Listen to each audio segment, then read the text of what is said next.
All right, so we're looking here at a 16-year-old sophomore in high school's mechanics here. He is coming off of an elbow injury, so he's been cleared rehab-wise and starting to throw bullpens again for a couple weeks now. So we've worked with him a handful of times now as far as like strictly pitching and not obviously the rehab point of view. So we'll play his mechanics one time through here full speed. Okay. One more time. So I'll kind of start just what I see here with him. So first thing is his arm action. Obviously, he's a straight over the top guy, pretty much as straight over the top as he possibly can go. So a couple things here that he does that we wanted to work on. The first thing is his hip rotation. Isn't great. He eventually does get his hips all the way through, as you can see there. They fully clear. They are a little late, I would say. He doesn't start his hip rotation early enough. That's one of the main focuses we've been working on with him in person, has been trying to get this back hip to start rotating earlier into foot strike. So he doesn't start his rotation of his back hip pretty much until right there.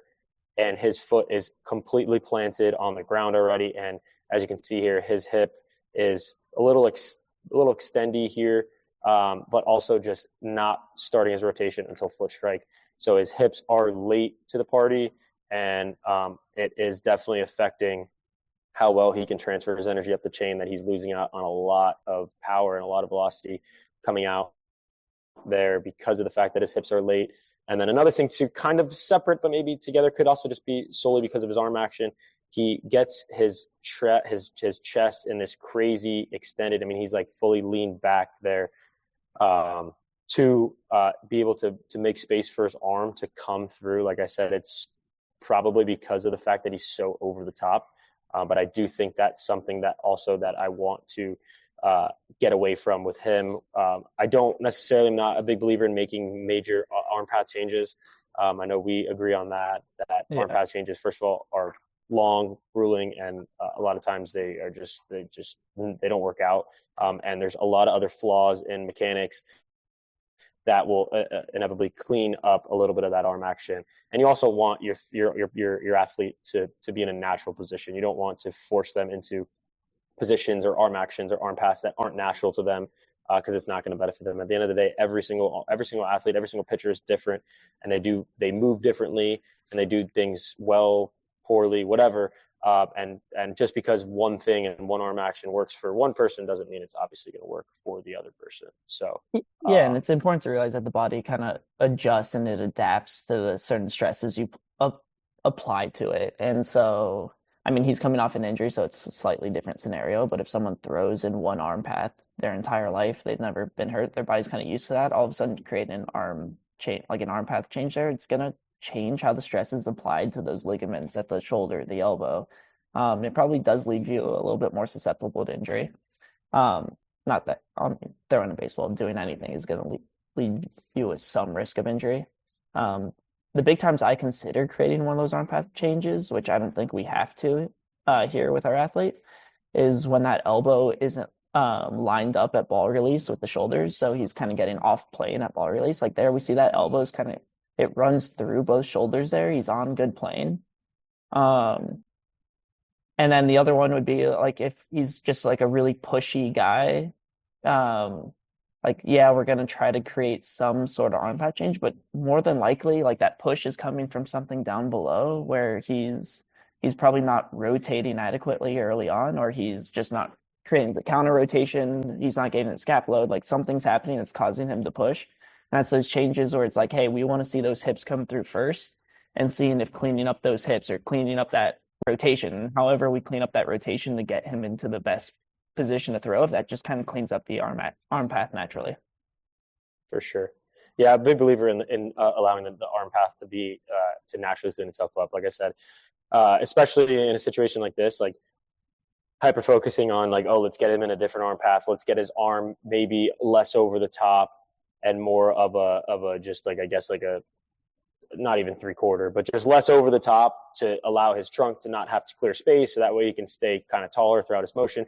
It's just not there. There's other flaws in his mechanics with the hip rotation, and with really just with hip rotation too, because we're going to get into now talking about the plane of slope with his hips. So there's a whole bunch of things, not a whole bunch of things, but there's a few major things that are far more important to clean up rather than hyper focusing on his arm slot and his arm path, because like we said, letting that happen naturally is definitely the best for the athlete, keeping them in a natural position. And then also, just like I said, a lot of times when you're cleaning up other lower half flaws in your delivery, the arm path and other things will naturally just clean itself up.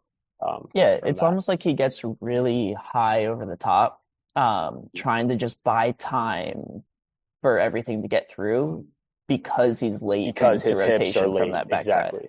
Yeah. And so like all of a sudden he's late into rotation. He's extending his back to buy time to get his arm up on time. And then like all of a sudden his only option to release the baseball to kind of get it downhill is to like just throw from way over the top, just because that's the only space that's left to get his arm through.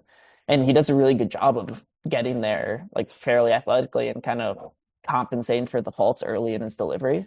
But yeah, if I was looking at this athlete, first thing I'd probably want to clean up, and you just kind of mentioned there, is you mentioned he's late into rotation. Like I think he's got a little bit too much of that counter rotation from that lead leg, where like all of a sudden he has to like really start to rotate to get him out of that position. And so as you can see, his knee is pointed almost like directly behind him at just the second base directly. And so he closes off space of that pelvis. He's not really creating that counter rotation from that back leg. Which you can throw hard with that counter rotation. There's some people that you probably have to delay their hips getting through to just get their arm more on time. And ultimately, like, pitching is a timing thing. It just seems here like he's so late into getting those hips rotating and timing that everything else up the chain after the hips there is just trying to compensate to get through. That I'd like to see him kind of improve the timing of his like pelvic rotation there from the lower half, and seeing if that just cleans up everything. Yeah, and then we kind of also agreed here. We were speaking previously here. So that counter rotation here with that hip and really getting everything just like pulled here could also play a role in why his hips never get on plane. So as you can see here at foot strike here, his hips are dead even here. So he's hiking his hips uphill here. So he's fighting to get them uphill to get them back downhill, and it's almost impossible. There's not enough time in the delivery to be able to get them from directly uphill to then downhill. So again, kind of goes, like we were saying, everything kind of works together, and that's why you clean up one thing and it can clean up another thing. It's a domino effect a lot of times with throwers. You have to find the main cause of things, and then other things will naturally just kind of clean themselves up. So I think if he's able to, less kind of get that hip so far turned and get that knee. I mean, he's, like we said, completely turned. Hips are uphill. It's impossible to get his hips on plane downhill. So as you can see here at foot strike, they're pretty much dead even there. You want them matching the plane of the slope downhill. So that's another thing too that kind of go hand in hand with that hip rotation. Late hips, they're not, that hip doesn't start rotating until there. And then once you're at that position, they're actually a little slightly pointed downhill, but you probably want to see it a little bit more. Again, we want to clean that up completely. We want to start the back hip rotation early and allow for a clean, efficient rotation downhill, matching the slope. And again, I think that would also not force him to get into this position with his chest, just like hyperextending that chest to be able to clear space for his arm. So that's a big thing too. Like we agree, there's main causes that you need to focus on. Main mechanical flaws that will domino effect clean other things up. Not saying that, you just have to fix one thing and everything else is perfect. That's not what we're saying. However, there's no point in focusing on something like the arm action when we're not officially rotating. So you want to focus on the rotation, officially rotating, and that could potentially clean up other things. And maybe it doesn't. So it's like, but that's fine. Now you clean up the hip rotation. Now it's like, okay, what else do we need to do to get this athlete throwing at an elite level? So definitely going step by step, and step one is always going to be efficient hip rotation down on plane, and Yeah. making sure that we're doing that. And then once you check those boxes, then you can look at other things. Yeah, it's important that like everyone ultimately wants to throw hard and wants to throw a baseball hard because they have these pretty lofty goals. And yes, like chasing velocity is going to come with an increased injury risk.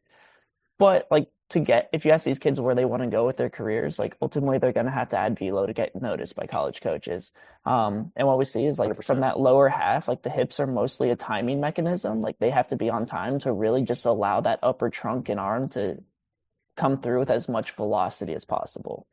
And that's really where velocity is gained, or and not even gained, but that's the where it can be gained is just improving timing in the delivery. A lot of velocity is going to be gained through weight gain, through adding strength, and then just throwing at high intensities over long periods of time. And kind Yeah, of being on a program where you're not going high too often, you're not throwing with too low intent. Like you have to have this kind of program that matches your goals there to add velocity over time. It's not realistic. You're going to add 15 miles in 2 months.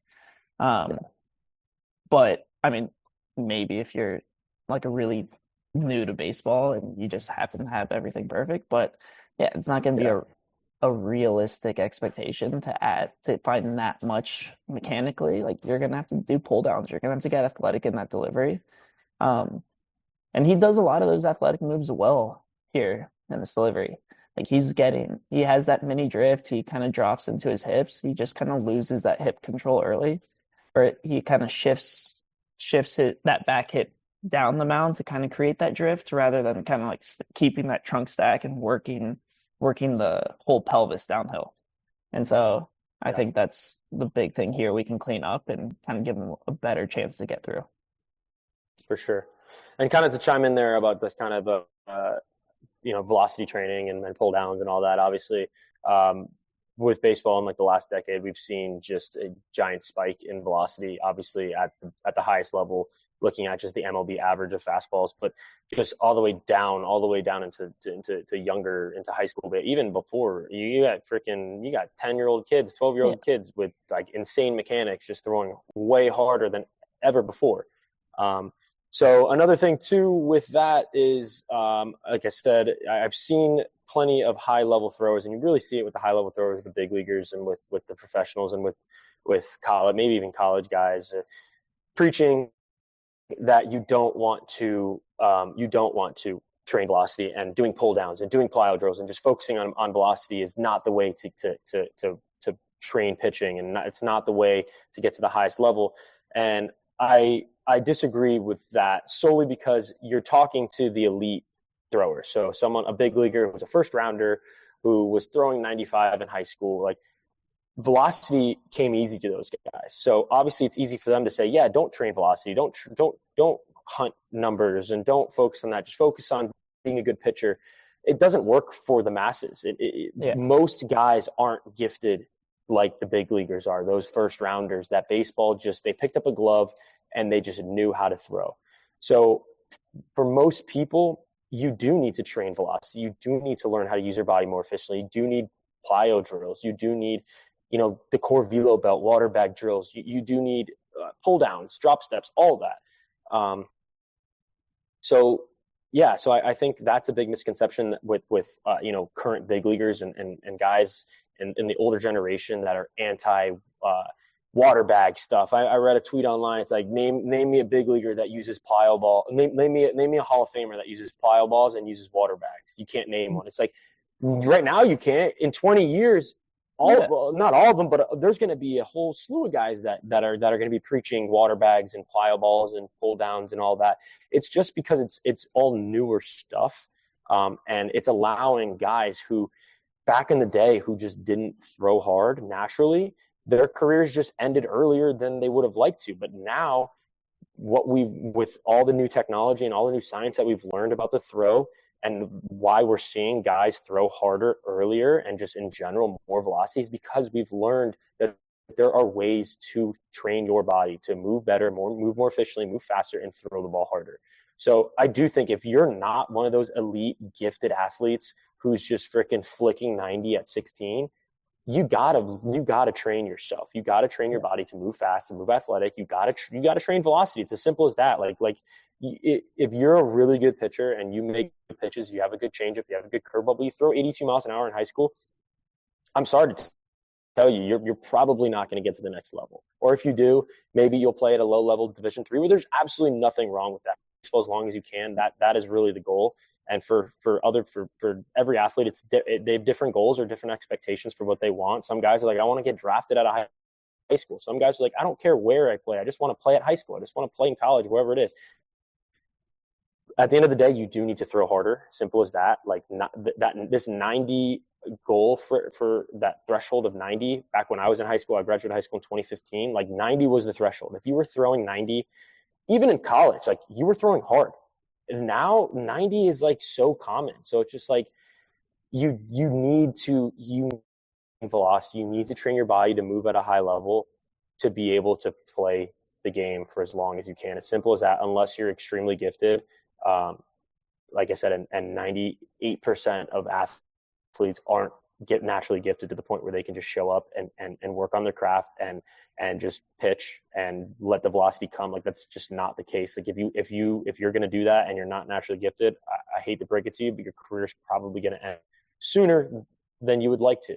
So that's a big misconception, I think. And I think as time goes on, you're going to see more acceptance. There already is a lot of acceptance of velocity training, obviously with everything that's going on with baseball, but more acceptance, I would say, at the higher levels, at the big league level, when you see a lot of guys that got to the big league level and they're like, yeah, I was throwing 77. I was throwing mid 70s in high school, and I trained my butt off, and I learned how to move my body. I did pull downs. I did plyo drills. I did water bag drills. I did everything that I could to learn how to use my body more efficiently, and that gained me velocity and that allowed me to extend my career. And now I'm in the big leagues. So I think that's a big misconception. Like I said, that for most guys, you do have to freaking work your ass off to learn how to throw hard. Simple as that. Yeah, and I think that's the beauty with a lot of those drills is a lot of them are creating a stimulus where your body has to self-adjust to become more efficient. Right? You're running a pull down, like all of a sudden you're moving with more speed. Your body has to work a little bit faster to get this ball out on time to throw the ball hard.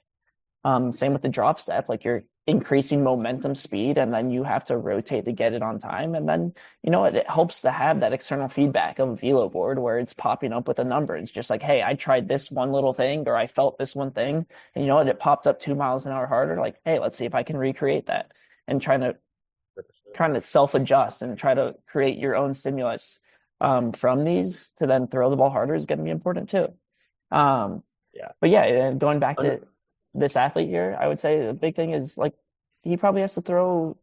He has a little bit of flat ground mechanics with that hip hike. Like if we can get him throwing downhill, which every pitcher should be doing a little bit more often throughout the week, like his body's probably going to self-adjust and become more efficient. Also, like let's maybe just plays catch down the mound, 5 days a week instead of 5 days a week of playing flat ground mechanic or just like throwing flat in the outfield. Yeah, and that goes along too with I was gonna chime in and say you nailed it right on the head there. Getting on the slope more frequently, and that doesn't always mean, first of all, high intent and a full bullpen. It can simply mean doing your plyo drills. If you're doing step backs, if you're doing rocker drills, if you're doing whatever drill that you're doing whether your coach is telling you to do or you're seeing online and you want to try it out, or just your own routine that you do. Try doing it off of the slope, whether that's if you're in a facility here or whatever, and you have a net or you're at a field and you can throw a net in front of the mound there, great. Now you can throw plyos, you can feel those plyo drills and feel the things you want to feel within those drills, and you can feel them down the slope. So at the end of the day, it's much easier to throw and feel certain things and move the right way on a flat ground, and then you get on the mound and they're disconnected. It's much harder to do it moving down the mound. So like you said, getting on the mound more frequently, whether that's catch play, whether that's plyo drills, or whether that's simply just, I did my catch play for the day. I'm going to throw 5 pitches off the mound just to feel the slope again. And as simple as that. Yeah. And yeah, going back, it could be water bags. It could literally be anything, but just figuring out a way to create that momentum that's almost simulated with a drop step or a pull down, like trying to create that momentum. And then you have to learn how to rotate out of that momentum. And the faster you're going to rotate with momentum, the faster the baseball is going to be forced to come out. And yeah, there's a bunch of other factors here um, that we can that you can kind of look at to say, hey, he has, zero point 0.5 of a mile here, zero point 0.5 of a mile here. But ultimately, if you're not creating that rotation on time, you're not doing the, let's say, 80 or 90% of the pitching mechanics, that it's not even worth getting into those like technical things of, releasing the ball a certain way to add, half a mile or doing this. I mean, ultimately, it's all nitpicky things that you've got to do the 90%. And for here, I'd like to see him rotate a little bit better from that back hit. 100%. I think with this athlete here, the main focus we've been doing, and he's gotten a lot better if compared to where we started after his rehab throws. He's understanding it. He's understanding what the hip rotation is supposed to be and how it's supposed to feel. He's still late with his hips with starting the back hip, as you can see here. Like we don't want to beat a dead horse here about it, but we're at foot strike here and his hips are still fully open. They really have not started to rotate, and maybe just ever so slightly, but we want to see that earlier hip rotation. And like you said too, that this whole chest kind of thing to clear space for his arm could also be a timing mechanism to delay the arm coming through because the hips are late. So it's just one thing leads to the next, and in this scenario and a lot of scenarios with young throwers, the hip rotation being efficient will solve a lot of their current problems. It's not if you rotate, you're going to throw 95. That's not what we're saying. But other deficiencies in his mechanics can potentially be solved, or be not solved, but can clean themselves up a little bit with that efficient hip rotation. Yeah. So, cool. Anything else you want to touch on here? No, I think we hammered it